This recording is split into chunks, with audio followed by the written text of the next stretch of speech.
Indian യൂത്തിനെ brain wash ചെയ്ത് കൂടെ നിർത്തി കഴിഞ്ഞാൽ ഇന്ത്യയിൽ എത്ര കലാപങ്ങൾ വേണമെങ്കിലും സൃഷ്ടിക്കാം എന്നുള്ളതിന് ഏറ്റവും വലിയ ഉദാഹരണമാണ് കഴിഞ്ഞ കുറച്ച് ദിവസങ്ങളായി ഡൽഹിയിൽ നടക്കുന്ന CJP പ്രൊട്ടസ്റ്റ്. നീറ്റ് വിദ്യാർത്ഥികൾക്ക് നീതി കിട്ടുക തന്നെ വേണം, അത് ചോദിക്കുക തന്നെ വേണം. ആ ഒരു വിഷയത്തിൽ നമുക്ക് വേറെ സംസാരങ്ങളോ തർക്കങ്ങളോ ഒന്നുമില്ല. പക്ഷെ അത് ചോദിക്കേണ്ട രീതി ഇങ്ങനെയാണോ?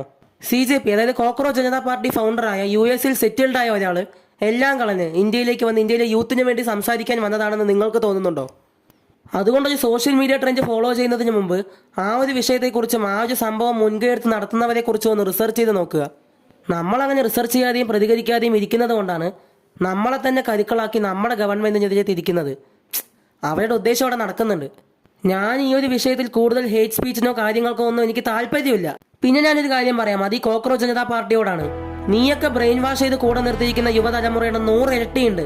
ഇന്ത്യക്കെതിരെ വരുന്ന അജണ്ടകളൊക്കെ മനസ്സിലാക്കി അതിനെതിരെ നിൽക്കുന്ന നാഷണലിസ്റ്റുകളായിട്ടുള്ള ഞങ്ങളെപ്പോലുള്ള യുവതലമുറ.